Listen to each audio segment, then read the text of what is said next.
All right, I'm going to go ahead and call this work session on clarification, work session to order on clarification of Assembly's process for AlaskaSense SLUP/license. Let's go ahead and do introductions, starting on this side. John Weddleton. Cameron Bresridia.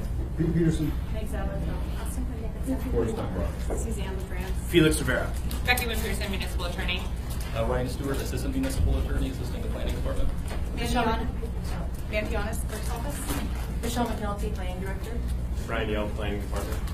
All right, guys. And then Ms. Kennedy, are you on the phone yet? Okay, Ms. Kennedy will eventually join us on the phone. Okay, I'm going to go ahead and turn it over to Ms. Wint-Pearson to set the frame for today. Thank you, Mr. Chair. The Clerk's Office asked if I might give a sort of refresher on the parameters of the quasi-judicial process before this body as we start, sort of as I do when we go into executive session. So I wanted to start with a few reminders. Reminder that when you sit in your quasi-judicial capacity pursuant to ANC 360-065, ex parte contact with the licensee, members of the public, including the press, and all constituents is prohibited until these proceedings are complete and the reconsideration period has expired. Decisions issued by the Assembly in a quasi-judicial proceeding are subject to reconsideration for 15 days after the date of the decision. So even after a decision is potentially made on Tuesday night, that restriction still remains in place. I'm very nitty-gritty of that. If people contact you, it's completely fine to write back to them and say thank you so much for your thoughts. And unfortunately, this is a quasi-judicial matter, so I can't discuss the substance with you, but there's a public hearing on Tuesday or something like that. That's not prohibited. Assembly members should not seek to visit the licensee or the licensee's business for the purpose of gathering independent information or any other property related to this proceedings. I know here we have a related issue with a property across the street. These restrictions will remain in place for 15 days after the Assembly issues its decision as well. The code actually does not require or prohibit conversations among the body about a pending matter subject to the restrictions of the Open Meetings Act. So it does not prohibit sessions like this where the body will discuss among itself the application or contact between members of the body outside of this room as long as the parameters of the Open Meetings Act are met. There's a heightened conflict of interest standard when the Assembly sits in its quasi-judicial capacity.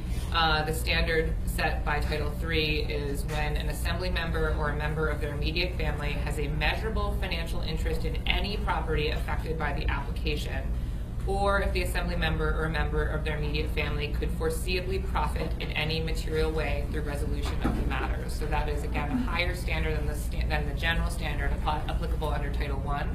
So if you feel like you fall into that category, please do disclose at the outset of this proceeding or any other proceeding on this matter for the body the chair to make a ruling or the body to consider whether or not you can continue to participate. A reminder that the public hearing in this matter is closed, and the purpose of this session, as noticed, is to review where we are in the process and to understand what the scope of the process is from here forward.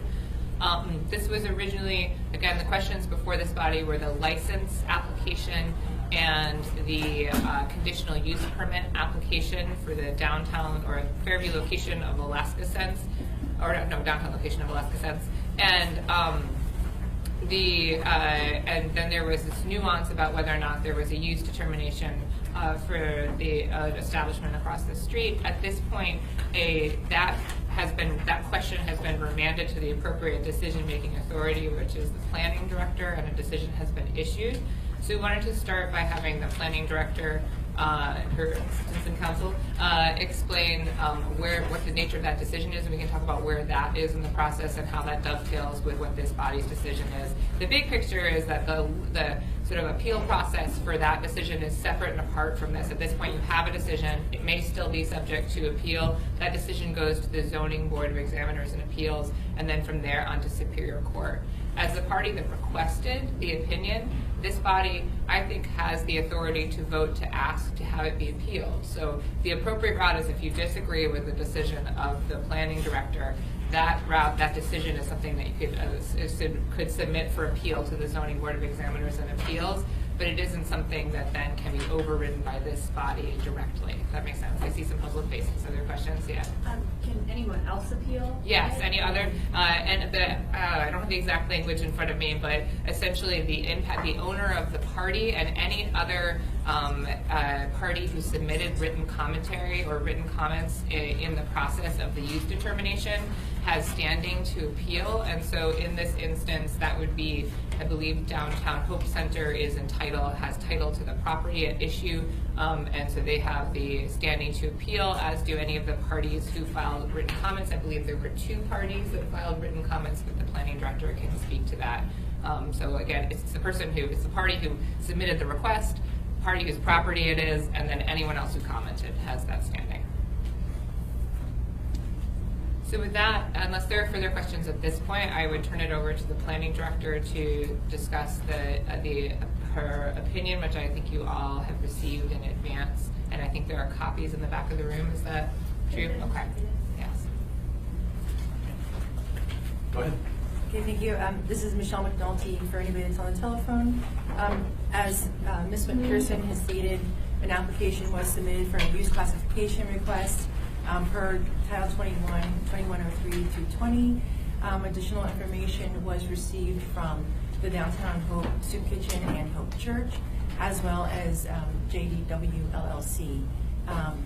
And so we took all the information that was provided, as well as consulting with our legal counsel, and made the determination that there was actually something religious in nature that was occurring at the site, but that it did not meet the definition threshold of primarily intended for, and therefore could not fit into that definition. However, with Title 21 and land use, if you don't fit into a definition or a use, we typically say that it's then therefore prohibited, and that did not seem reasonable. We know that in addition to this occurring at this location, that it happens throughout the municipality where you have formal and informal religious services and or other types of worships that are occurring, and we would not want to say that that was prohibited because it didn't meet this definition threshold. So therefore, through the use determination process, the planning director actually has the ability to create a new use. And so therefore, a new use. Sorry, say that last sentence again. That the planning director has the authority to actually create a new use. Oh, okay. So in this instance, that's what was, that was the determination, that this was not a religious assembly, nor is it a church, but it is a religious service. And so that definition that's provided in the use determination was taken from the American Planning Association's Planner's Handbook. It's a professional resource. In that definition, it's actually called a storefront church. There was concern about taking that exact title, that would have its own set of confusion. So we decided to call it a religious service. And instead of giving any indication that it had to be a certain part of a building, that it could be anywhere within a building, that a religious service is occurring by a congregation. That decision, because it does not meet the definitional threshold of religious assembly as it pertains to the marijuana separation, it was also determined that it therefore was not a protected land use. Both of those decisions are subject to the 20-day appeal process, as explained by Ms. Pearson, and following the... I'm sorry, I didn't hear you. Oh, sorry. So just that decision is subject to the, can you, sorry. Is it better? Yeah. So that decision, both those decisions are subject to appeal by the Zoning Board of Examiners and Appeal. And after that appeal period has been finished, then we will take it through the assembly for the appropriate text amendments as laid out per Title 21. Yes, Ms. Salton. Can you explain that last sentence a little bit more? So as part of creating the new use, under the use classification, that last paragraph states that you have 2 options. There's the typical, atypical, so something that probably isn't going to happen a lot, but it's happening in a certain space, so we can call that, give that a use in a definition. And then there's a typical, and that in this instance is something that we know this is not a one-off, that this is happening throughout Anchorage. So therefore, this decision shall be followed up with a text amendment. So, but we would like to wait until after the appeal period is over, and then once that is over, we will go through the text amendment process is laid out in Title 21. So going to the Planning and Zoning Commission and for recommendation of approval, and then back to the Assembly to make the final approval of that new use. Thank you. Ms. Quinn-Davidson. Thank you, Mr. Chair. So, did you say there's a 20-day period for them to appeal? Yes. So, you're sort of discussing it as if there will be an appeal. Do you know that there will be, or you're just assuming? We've not been made aware that there will be, but we're going to make the assumption and not make any movement forward until we know for Okay. sure. And then, thanks. And then my second question is, if we are waiting for that appeal period, what are we doing on Tuesday? So that was what we wanted to talk about next, which is at this point, there is a final yet appealable decision from the planning director regarding that use determination. So you are free to move forward and make a decision based on that on the license and the conditional use permit on Tuesday.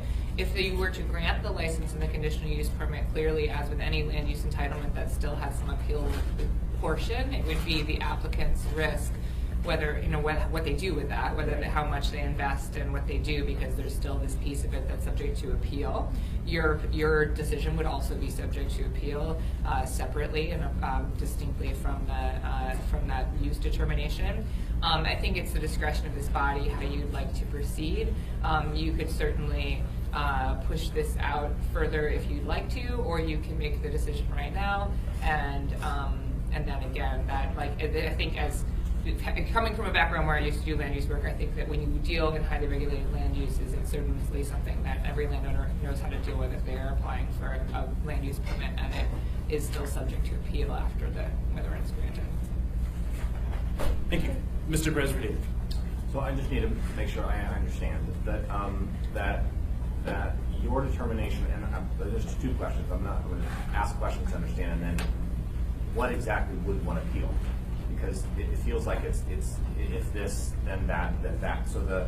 So it's not, you created a new category because it didn't fit into the previous category. Is that correct? That's correct. Okay.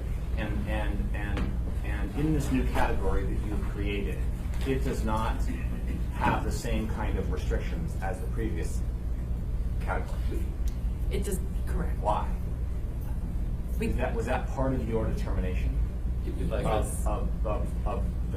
created a category and you created the sort of what the boundaries of that category are, right? And so that's what I'm trying to understand is why, and it's appropriate. If I could, through the chair, it's the cannabis licensing provision that has this the separation requirements, and it specifically identifies which protected land uses needs to be respected with that separation requirement, and religious assembly was the one that previously had been under consideration as being potentially attended here. Here, for the reasons explained in the planning director's use determination, it was determined that this use did not meet the threshold of those definitions, therefore are not protected land uses, although they are falling into a new use category. That new use category is not a protected land use. Okay, so both of the determinations were made. A new category needed to be created, and where that category fit as it relates to the protected land use. Yes. Okay. And so my question is, if one were to appeal, what are they going to do to appeal? Is it the creation of a new category? Is it the way that category was structured, or whether, or that's what I'm trying to understand, because you made a number of changes to it. So what's appealable? If I might comment to that legally, I think the most likely, the primary body of the planning director's decision is that this particular property is not a religious assembly or church as defined in Title 21. It's a fact-specific determination regarding this particular property. Secondary to that, she's effectively made a recommendation, because the planning director does not have the power to independently amend the code. It's a recommendation that will go to the Planning and Zoning Commission and go through the process. So the real decision that was adjudicated was, did the facts of use on this property meet that definition, which says that these guys can give you the exact language, but that's the piece that is really directly appealable to ZEBA and then on to the Superior Court. So it doesn't meet the category. Yes. That's the determination. And then the second piece, just so I make sure I understand, and you created a new category, put this into the category, and determined that that category doesn't meet the restriction. Correct. It's more that she's made that recommendation, because that, again, that is not a change to the law right now. I think that what her opinion is saying is that we acknowledge there are religious services happening all over town, in parks and in gyms and in all kinds of facilities that are not don't potentially fit this use determination. So acknowledging that, how do we deal with that in the code, and it's the planning director's program to make that recommendation about how should we acknowledge this, so we don't just put this in the banned use category. But it was previously determined that it was. Informal determination is made. Okay, and the formal determination that it was, and now a formal determination isn't. Correct. That's right. Thank you. Mr. Whittleton. I got more than one. And one thing you said is, this is still okay. If the code doesn't say it's allowed, then it's not allowed. It's not in there. But we're very restricted on religious use. We'd say pretty much they're allowed everywhere. I'll tell you, you can't stop that. I didn't look at federal law. Yeah. Well, I mean, from a Title 21 standpoint, we have a definition of what is a church or a religious assembly, and that has also been identified as a protected land use. And so, yes, these things are happening all over town, but upon a closer look through the land use determination, it's clear that the use in this instance does not meet that definitional threshold as primarily intended for. So we're not, so for that reason that we don't want to say it can't happen, but understanding that we're limited by the definition in Title 21, we wanted to acknowledge this is happening, but it doesn't meet this definitional threshold, so we need to create something else that does better define what that is and make it allowable wherever there is a religious assembly or church allowed permitted. And actually, I think Becky might want to add something. If it's helpful, I think you're referring to RLUPA, right, the Religious Land Use Institutions Protection Act. And I think that I think you're right, that RLUPA has this overarching rule that we are not supposed to propose, have overly onerous restrictions on the ability of people to engage in the free practice of religion. And so I think, if anything, this decision probably is a bit is attempting to accommodate that, because if you're either everything's a church or it's prohibited everywhere, and that creates a challenging. But this is certainly a question that will come back before planning and zoning in this body if you elect to proceed with the code change. Okay, and then reading what we have here, my understanding is the planning director can create a new use, and now it's used and it's a done deal. But what I heard, Becky, I thought I understood you saying that no, we have to go through the regular process. Do you want to take that? Yeah. Through the chair, I was just going to direct your so the actual ordinance that prescribes the procedure for a use by classification request, sub D1 actually directs the director in forming a new classification around a typical use to bring forward an amendment to the title under 2103-210, a text amendment. So this is actually part of the use determination process under code. So it's not a new use yet. There's the language about that is the binding, but it's not. I mean, Yeah, I guess I don't want to make this more confusing, but it does say the determination of the director shall be binding on all officers and departments of the municipality. So it's almost like a temporary creation of this new use, because we're saying right now, until we can get this into code, we're saying this is what this is, and everybody and any enforcement would have to recognize that we've made this call. But it won't officially be a new use in Title 21 until we go through the appropriate process. I like that. That was better. Thank you.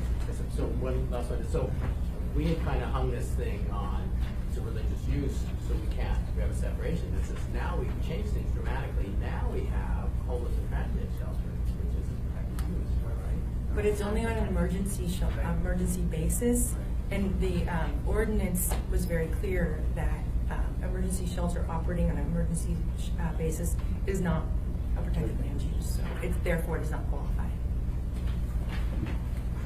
Thank you. Yeah, having you too, Mr. Nason. Mr. Constant. Thank you. Just as a matter of background, I did some deep diving into this topic with one of our planners a month and a half ago, 2 months ago, because it seemed to me clear that the problem was there isn't an accessory use for religious assemblies, or whatever you want to call them, only primary, but it's not rational that it's primary if it's not in fact primary. And what Francis, who I spoke with, said to me that made it really clear is really in Title 21 we have two tables.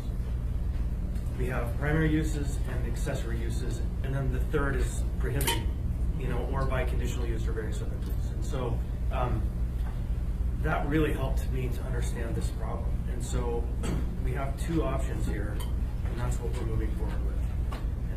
And as to Mr. Wellington's point, it strongly isn't a good idea to allow emergency uses to overwhelm property right, land rights of people who are there by right. So. Thank you. Mr. Dunbar. Thank you, and I think this is kind of a reframing of what John asked, but I'm still curious. Why create a new use definition at all? I mean, so you said they're not a religious assembly. What do they get out of becoming a religious service that they don't already have? Because as John pointed out, and Becky as well, there already is a lot of federal law and other precedent that allows religious assemblies to happen, or the services to happen sort of anywhere. So what do they get by being a religious service versus having no classification at all? Or is it, or do you have to classify everything? I guess that's again. We kind of have to classify everything. Okay. And in this case, it was extremely difficult because we're talking about something that's been identified as a protected use. And so yes, it's happening everywhere, but not everywhere where it's happening is it happening in a way that meets that definitional threshold. For religious assembly. For religious assembly. I understand that completely, but why not just say it's not a religious assembly, leave it at that? Because the religious service is not a protected use, I'm understanding. Because otherwise, inherently, if we have two options, we can either say everything is, whether it's formal and informal or happening, two people meeting, then everything has to become a church or a religious assembly, or we have to say it's prohibited, and we're not willing to say it's prohibited. No, he said. That's I don't know, that seems, this strikes me as very strange. That because something's not a religious assembly, thus it is prohibited. That seems. From a Title 21 land use perspective, unfortunately, we have to put everything into a box because everything has a design requirement, whether it be landscaping requirements, buffering requirements, parking requirements. So literally every human activity has to be put in some kind of box. What we're saying. Yes. Interesting. So we're literally in the queue. Okay. Thank you. Welcome to land use. Exactly it. Be a differently Mr. shaped Dyson. box. Very cute. So you put in. Yeah, I'm embarrassed, and I think I tuned out some great part of this, and I missed a link with one of the options we have here. Does it allow the Hope Center to qualify as an entity that has the protection of this barrier distance? No. Under every current designation that it qualifies for, none of them are identified as protected for separation distance. So that's what we have before us. Correct. I'm shaking my head only because I apologize, Mr. Manuel. That is the decision of the planning director. The decision before this body on Tuesday will be simply now whether or not to grant the license and the conditional use permit, because this decision will be appealed to the Zoning Board of Examiners and Appeals if anyone disagrees with the opinion. Does that make sense? Okay, so the thing we have before us does what? So now we have a decision. We have a decision from the planning director that there is no protected use within the required separation distance. Well, effectively, there was one identified potential protected use within the separation distance from this proposed license, and the planning director has determined that that is not, in fact, a protected use, which means that there's no need to apply for variance. But the applicant is still before this body asking for a license and a conditional use permit, which again now no longer has a variance request as part of it. So the decision before this body is: will we grant the license? Will we grant the conditional use permit based on the standards set in code? So the decision is that the Hope Center isn't a protected use, and therefore the exclusion distances don't apply. Correct. All right, and then we will make a ruling on whether or not this is a provider who we want to have continue in business. And then, if assuming we affirm that, then we have the decision before us of whether or not to give them a zoning variance so they can be in that. Not a variance, a conditional use permit. They're required to obtain a conditional use permit and a license. And so you have to look at the standards set by 1080-080 for whether or not to grant or deny their license, and then whether or not to grant or deny their conditional use permit for operation of marijuana-related business in the downtown district. Yeah, and so what's the criteria for the zoning variance? It's conditional use permit, not a variance. Yeah, the conditional use. Just 1 second. And it is, the standards that have to be met are, it needs to further the goals and policies of the comprehensive development plan and conform to the comprehensive development plan in the manner required by Chapter 2105, conform to the standards for that use in this title and regulations promulgated under this title, compatible with existing and planned uses in the surrounding neighborhood and with the intent of its use district, and will not have a permanent negative impact on pedestrian vehicle traffic, demand for and availability of public services and facilities, noise, air, water, etc. So all those things. And ask one more clarifying thing. So then if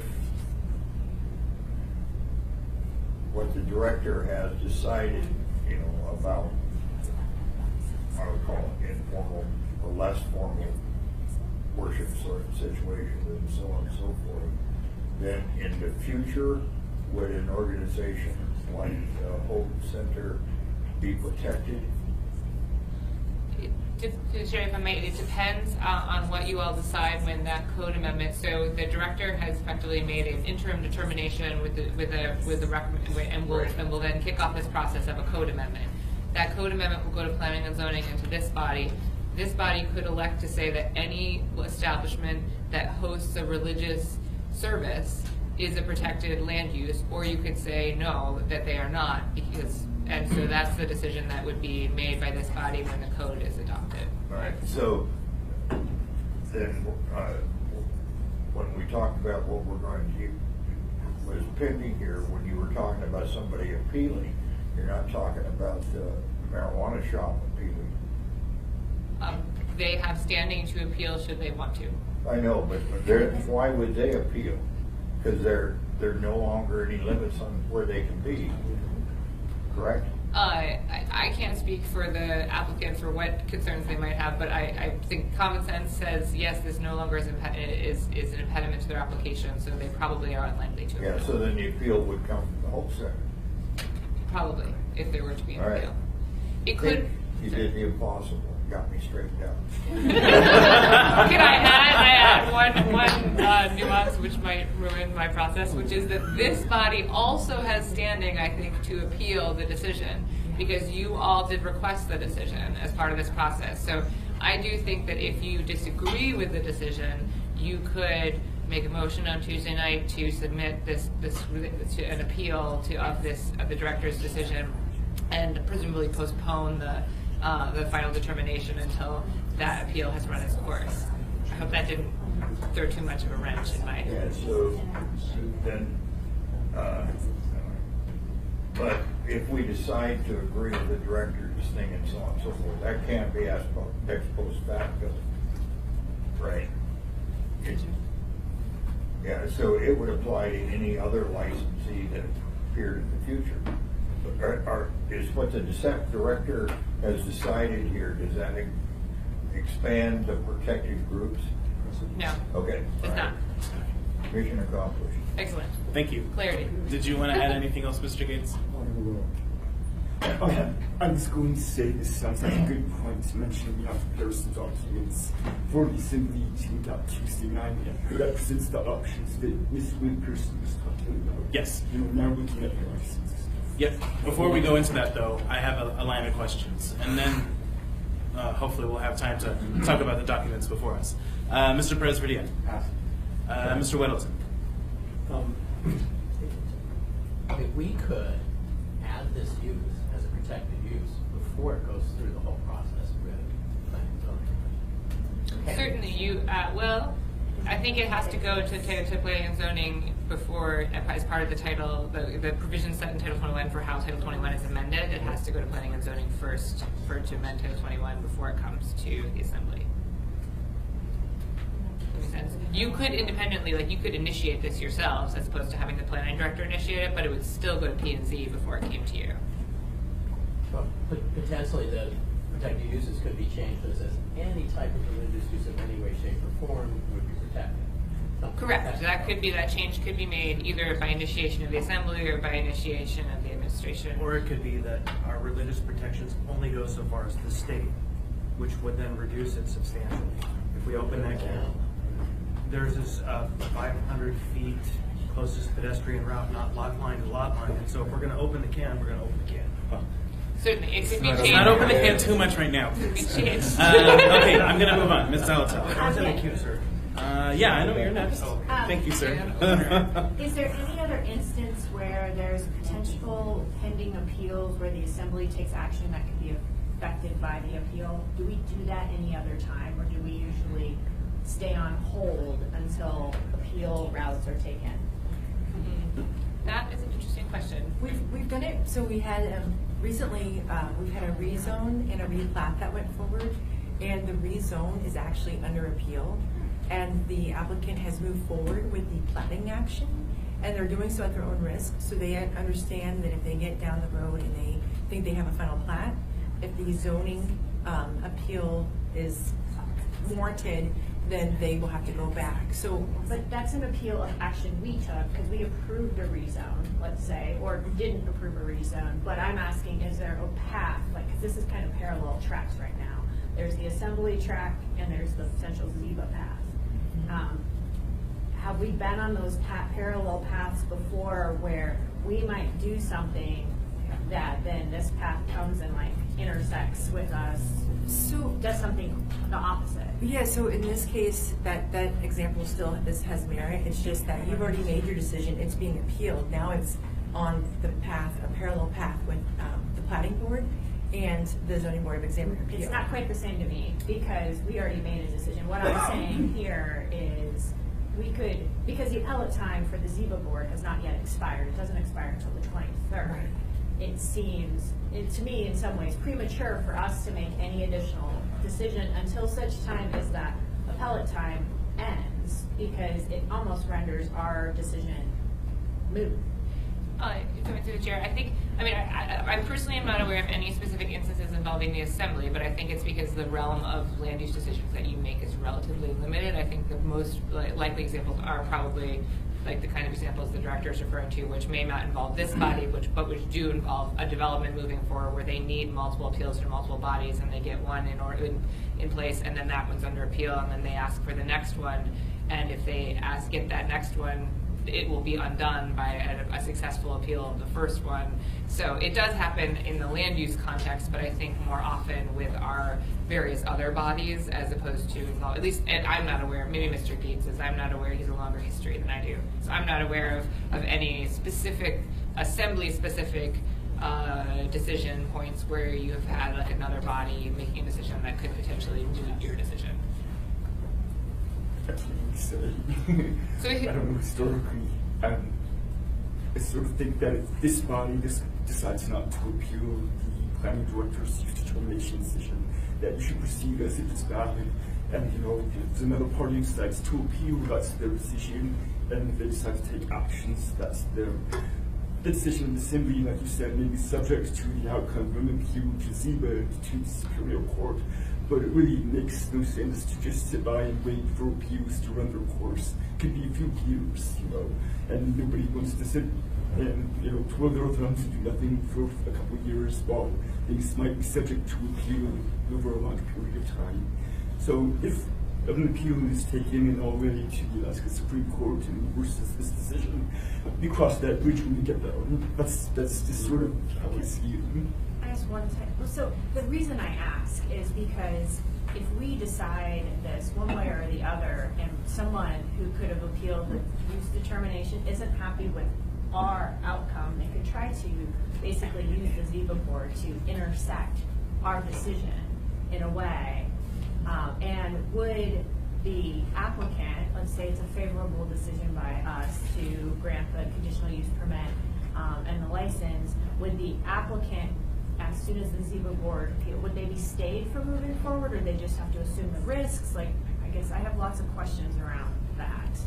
And I don't want to dig too deep, and maybe I can get some of it offline. Yeah. But I'm having a hard time reconciling. No, I understand. I don't, Mr. Gates, do you want to? I would just like to add one more thing I thought of. The Superior Court has equitable powers, so often they look about equity is what happened, then they effect their decision, and they'll make orders accordingly. They might tell us remand to planning or assembly to do something in accordance with their position that's equitable to the parties that were affected by the appellate court's decision.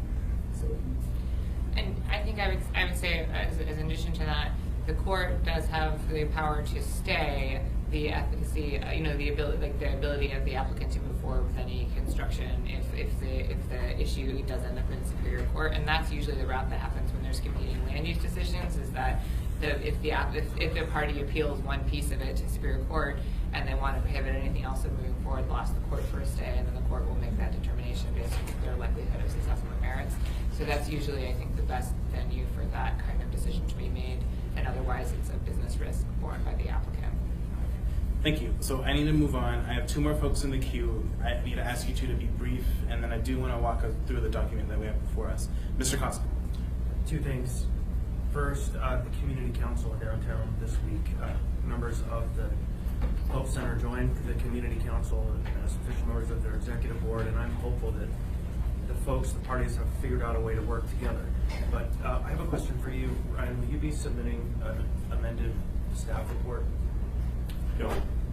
Can we have some kind of documentation then that kind of goes point by point that says, based on this new information, these elements are no longer factual or no longer the case? Because there were 2 or 3 items that read this is not met that become this is met.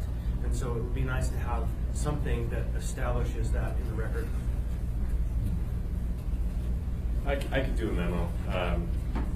Thank you. I'm hesitant to just make the assumption that because this determination was made that those standards are now just magically met. Put the but, caveat I in can this do a thing. memo. You can caveat that based on the information we have at this time, subject to appeal. Yeah. Thank you. Mr. Dyson. Yeah, I read something, and it didn't come from you all, but said that under state law, child care facilities and maybe alcohol rehabilitation centers and something like that have a protected space around them. Is that true?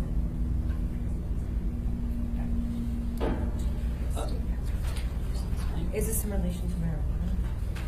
What, alcohol, and I think our marijuana things have basically, started out with the assumption related to alcohol prohibitions. Through the chair, I'm not sure I understand the question, but certainly the protected land uses for marijuana licensing in the municipality are spelled out clearly and separate and independent from the state's. Okay, so does our marijuana thing say anything about a marijuana shop next to a child care center or an alcohol and drug rehabilitation center? Yes?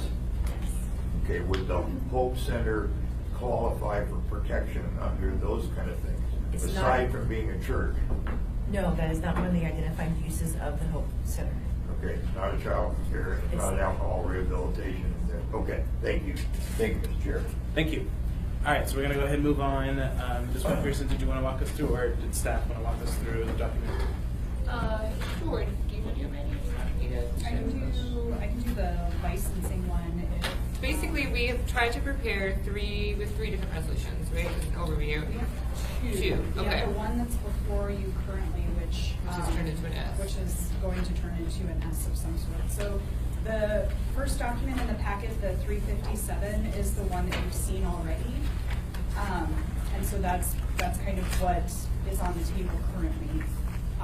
The second, the S version that you have is an AR that would be dealing with review of the license application.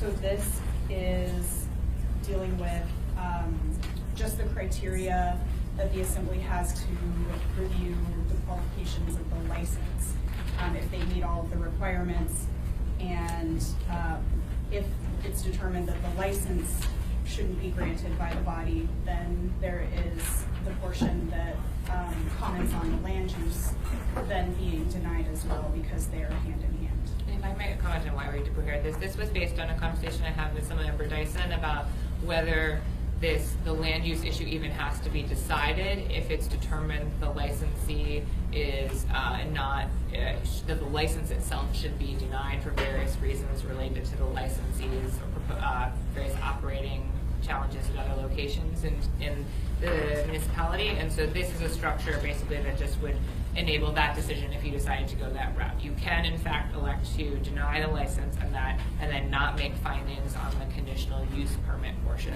And if you do, this is a document that lets you do that. But it's only one of several choices that you have. Mr. Constant. Didn't we previously hear that maybe it's in the downtown district that the licensees, other operations aren't able to be really used for that purpose? I think there was something we heard about that. What we've discussed legally is that it's not specifically provided for by law. There is, in fact, there is a provision that says that issuance of the license will adversely impact the health, welfare, public safety of the neighborhood in which the marijuana establishment is proposed to be located or otherwise would not be in the best interest of the public.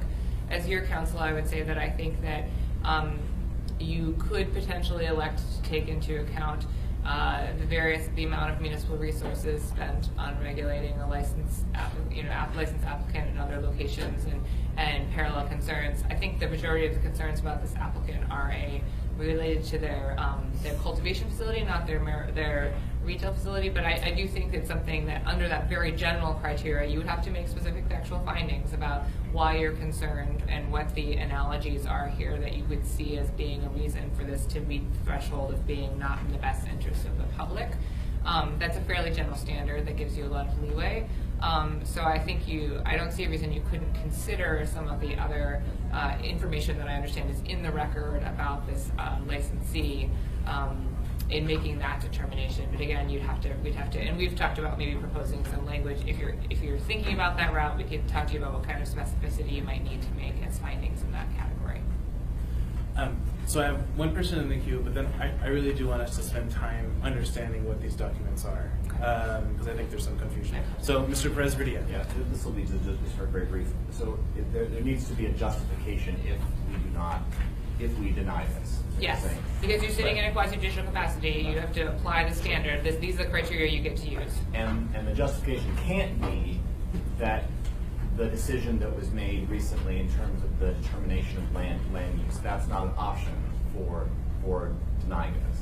Well, there's no longer any grounds under that neighboring land use issue to go out and deny this license, because the determination is that it's not a protected use. So now you're back to the criterion code for whether or not the applicant has met the licensing criteria and the conditional use permit criteria. Okay, so for this S version, there is AR 2019-331 as amended and AR 2018-252 S1 as amended that are mentioned in this S version option, so that's why they're attached for reference. And so, as Becky said, this is specifically dealing with the criteria of the license. So we referenced some of the facts and findings that the Assembly made in previous ARs for this operator, and the Assembly has the option of going through, you can see on page 2 of 4 and 3 of 4, there's the checkboxes you've seen before, and evaluating the license application and the operator off of the criteria that you have. Based off of the comments that we received, we went ahead and did that check for the adversely impacts the health, welfare, public safety, and then some of the whereases talk about the previous facts and findings and why that could be a finding that the Assembly makes should they choose this route. Which one are you looking at? There's lots. The S version. There's an S and there's an S1. What number? 357S. 357S. Sorry. That's the one we're looking at now. Yes. S or S1? Just the S. Yeah, just the S. There's an S1.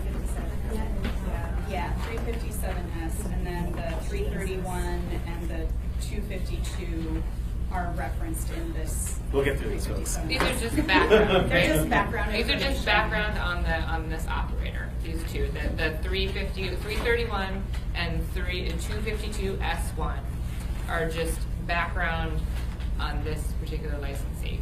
That makes sense. And then this is the S. They're old. They're old. Yeah, Yeah. these are ones that the assembly has already Yeah, already passed. passed. Yeah. Yeah. But for reference, I included them in your packets because they're referenced in this proposed S version.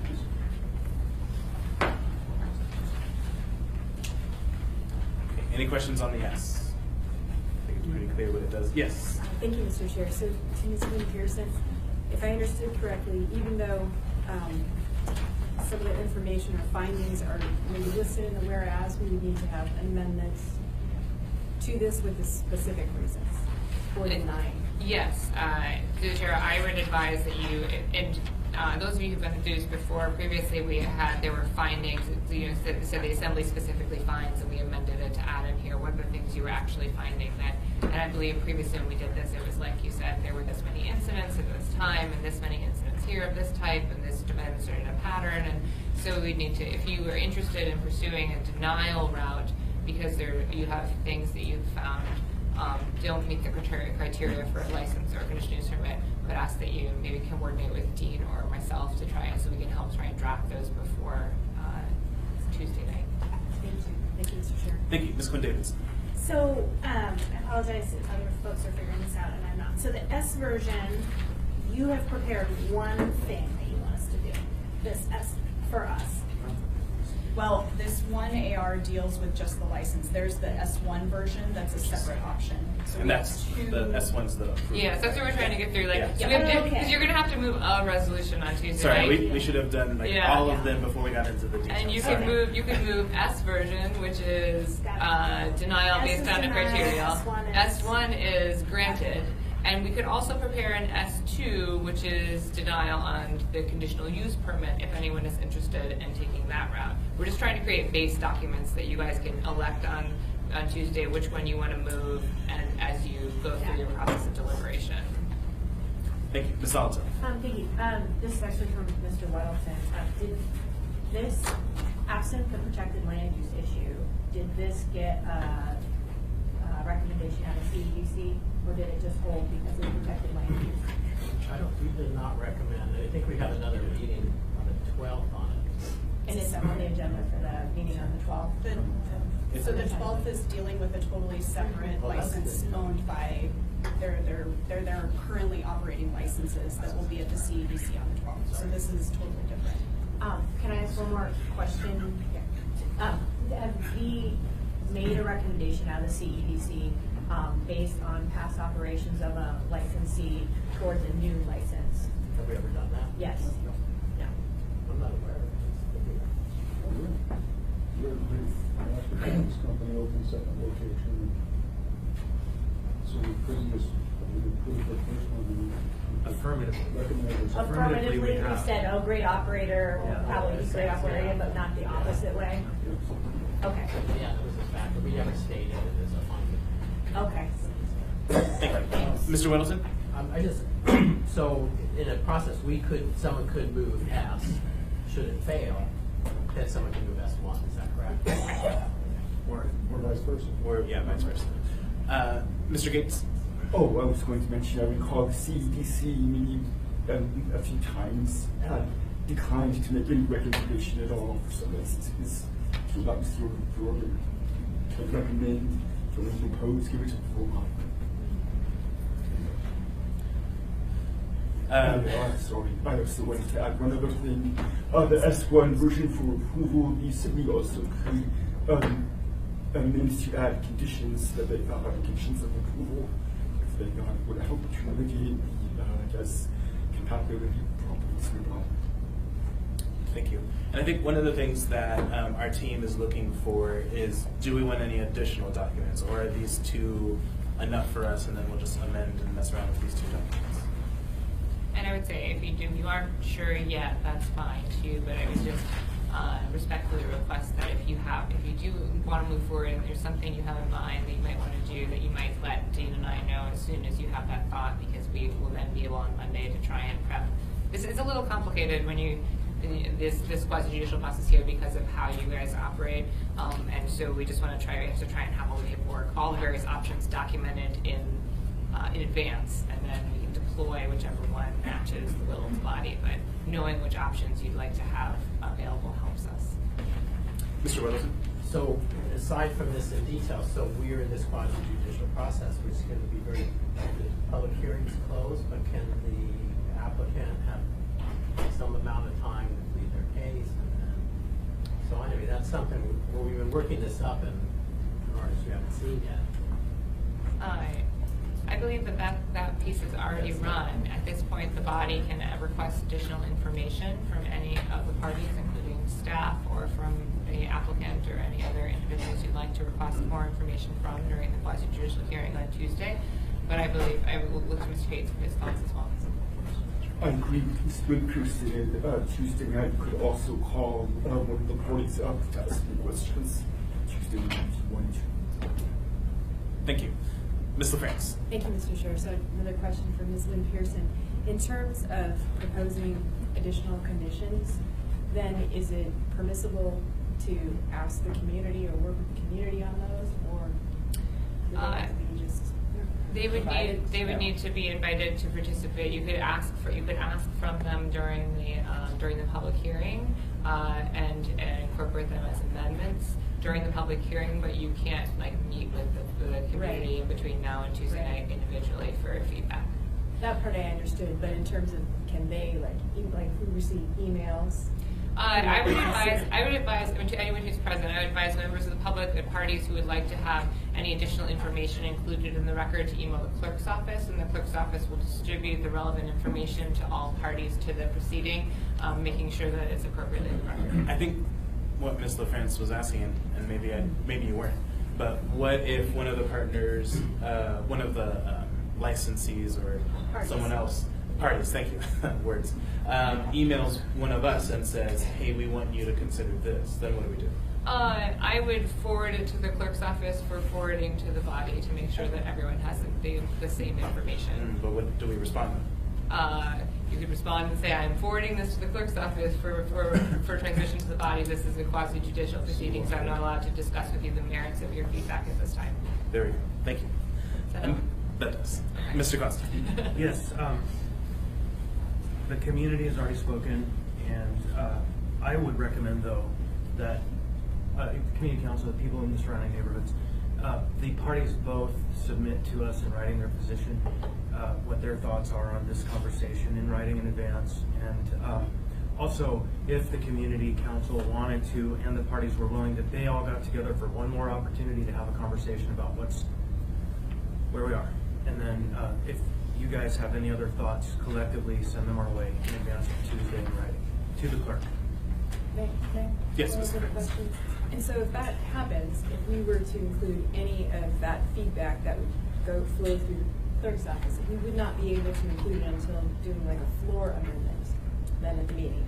Well, I would say that if you receive feedback in advance, so say after this meeting this afternoon, you all receive an email suggestion to the clerk's office from a member of the community, and you think that's a great idea, I want to do that, then just you could do it as a floor amendment, or you could let Dean and I know, we can try and draft it into something. Probably what we'll do is we'll have a structure, and then we'll have a series of floor amendments pre-drafted for individual members who have ideas they'd like to incorporate. But it would help us, as soon as you know that you'd like to do something, it would help us to help drafting, assuming you move forward on Tuesday. Thank you. Yes, Mr. Gates? Yeah, just to make it clear, you're not prohibited from discussing this with staff, department staff, the office staff, because we will have that same expertise as parties and Right. And I believe the same holds true for assembly members within the limits of the Open Meetings Act. Thank you. With that, I really want to thank everyone that worked on this for the fabulous presentation. With that, I will close this.